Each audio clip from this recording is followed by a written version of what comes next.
Kita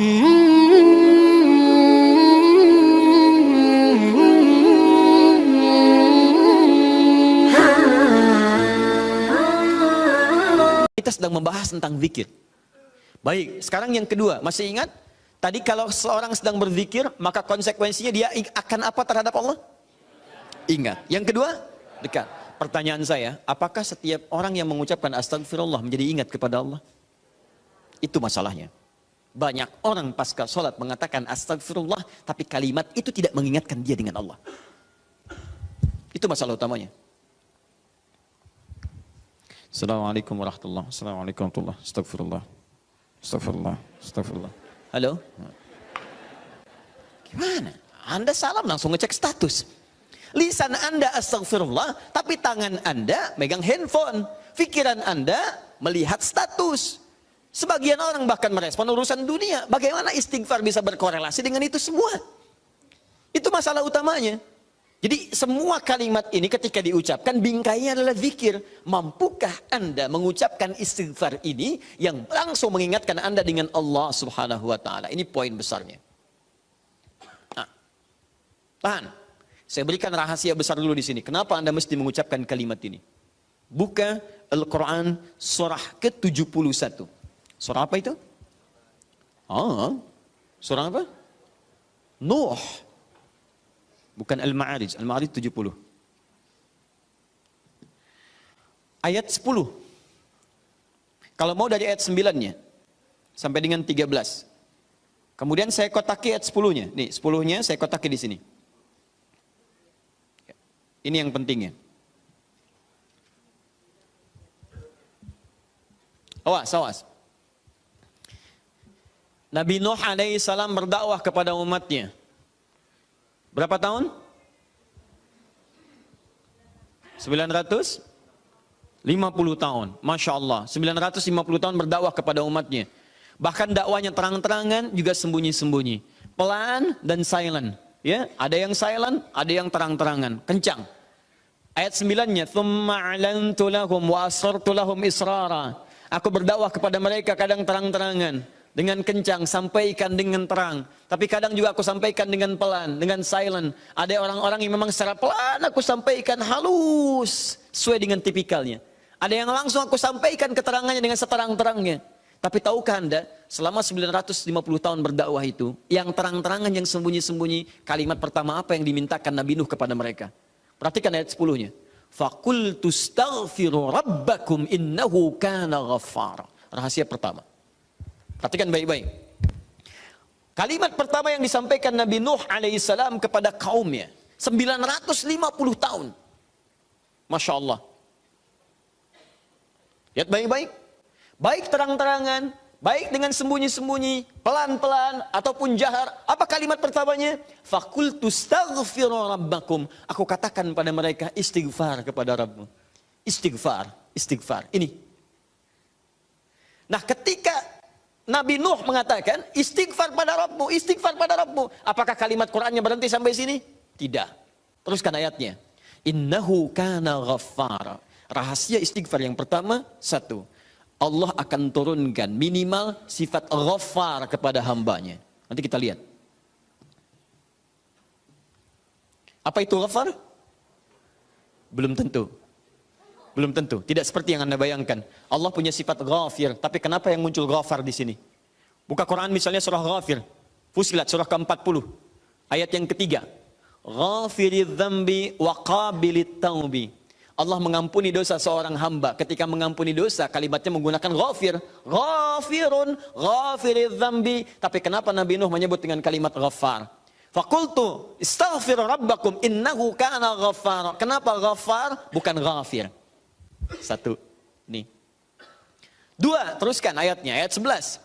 Yursilis samaa 'alaikum midrara. Dua, orang yang sering istighfar, maka Allah akan turunkan keberkahan lewat curah hujan yang lebat. Curah hujan, hujan yang berkah.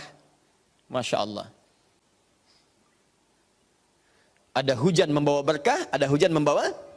Bukan. Bukan, hujan tidak pernah menginginkan banjir. Hujan itu hanya membawa air. Baik, yang bikin banjir itu Anda yang tidak bisa mengatur airnya. Itu persoalannya. Jalur air dibuat bangunan. Air itu kan sederhana, dia hanya mencari tempatnya, dia meresap sesuai dengan tempatnya. Cuman Anda tidak menempatkan air sesuai dengan tempatnya. Itu masalahnya. Tapi ini beda. Ketika turun, airnya membawa keberkahan dalam kehidupan. Itu lain. Itu lain. Nanti saya berikan rahasia setelah ini. 3. Teruskan. Wa yumdidkum bi amwalin wa banina. Masya Allah. Ya istighfar, istighfar, istighfar. Ketika kamu istighfarnya benar kepada Allah, wa yumdidkum bi amwalin, maka Allah akan melimpah ruahkan harta benda Anda. Ya.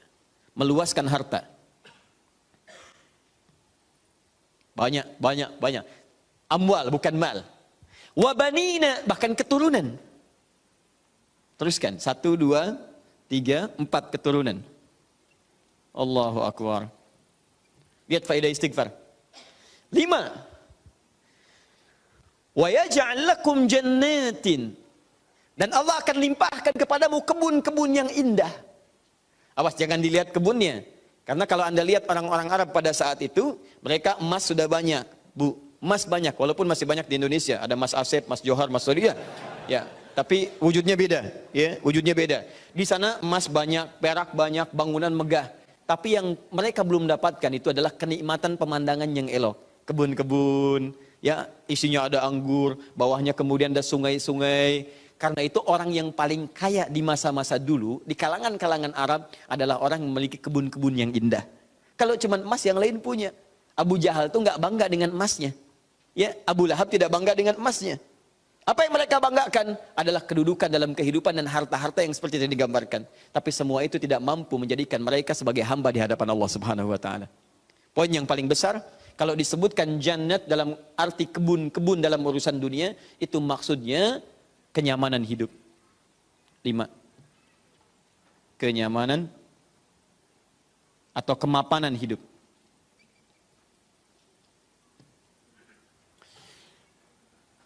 Wa yaj'al lakum anhara, kenikmatan hidup.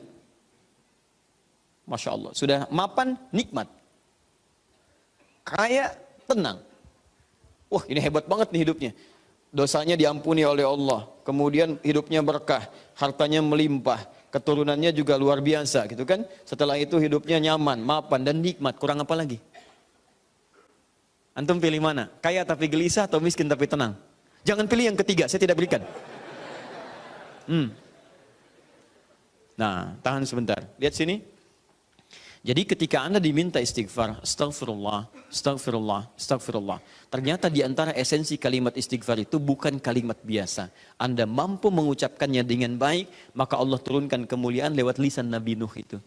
Faqultu astaghfiru rabbakum innahu kana ghaffara yursilis samaa'a 'alaikum midrara wa yumdidkum bi amwalin wa banina wa yaj'al lakum jannatin wa yaj'al lakum anhara. 6 kemuliaan bagi orang yang sangat senang beristighfar kepada Allah Subhanahu wa taala. Tapi ini masih urusan dunia. Akhiratnya belum selesai. Pilih mana? Miskin masuk surga atau kaya masuk neraka? Miskin masuk surga. Kasihan. Kenapa tidak kaya masuk surga? Ya itu pilihan dari saya. Ya. Ini pilihan dari Al-Quran. Saya kan tidak mengatakan jangan pilih yang ketiga. Itu yang pertama tadi. Ya. Lihat sini. Ini jaminan kehidupan dunianya. Mana akhiratnya? Ya Allah, kalau cuma dikasih dunia saya tidak mau. Jangan-jangan saya dunianya bahagia, akhiratnya nestapa. Maka adakah faidah dari istighfar atau kehidupan akhirat saya? Kamu mau minta surga yang mana? Orang-orang surga biasa, saya berikan pada pelaku istighfar surga seluas langit dan bumi. Quran surah ketiga ayat 133. Ayat 133, paling kanan sebelah atas. Lihat, di sini hidupnya lapang, di sini surganya seluas lapangan. Lapangannya apa? Bukan lapangan dunia. Perhatikan lapangan akhirat. Wasari'u ila maghfirah. Bergegaslah Anda untuk memohon ampunan Allah. Maghfirah, turunan kata dari istighfar, minta ampun. Bukankah istighfar minta ampun? Ayo cepat, bergegas, rajin, cepat. Orang yang rajin istighfar, cepat istighfar. Lihat, wa jannatin arduhas samawati wal ard. Maka kami akan sediakan harapan baginya menyediakan tempat kembalinya surga seluas langit dan bumi. Dan digolongkan ahli istighfar sebagai orang-orang yang takwa. Uiddat lil muttaqin, kami siapkan untuk orang takwa. Siapa orang takwa dimaksud? Awal ayatnya wasari'u ila maghfirah. Surga seluas langit dan bumi. Masya Allah. Silakan kalau mau kopro, berhenti di mana tuh? Ya.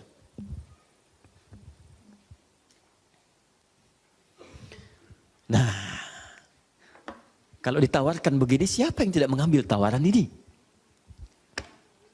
Tapi persoalannya, kenapa orang banyak istighfar pasca salat bahkan lebih daripada 3 kali? Astagfirullah, astagfirullah, astagfirullah, astagfirullah, astagfirullah, astagfirullah. Tapi mapan juga tidak. Cek. Ya, silahkan lihat. 6 ini tidak diraih. Keberkahan juga tidak didapatkan. Dan seterusnya. Bahkan kemarin di Bekasi itu ada yang terlihat, kami lihat di CCTV itu. Khusyuk pasca sholat. Kayak orang menangis. Astagfirullah, astagfirullah, astagfirullah. Sudah tenang, lihat kanan kiri itu tas orang dirogok begini. Kok bisa tuh? Astagfirullah lagi ibu juga. Ya. Apa yang salah?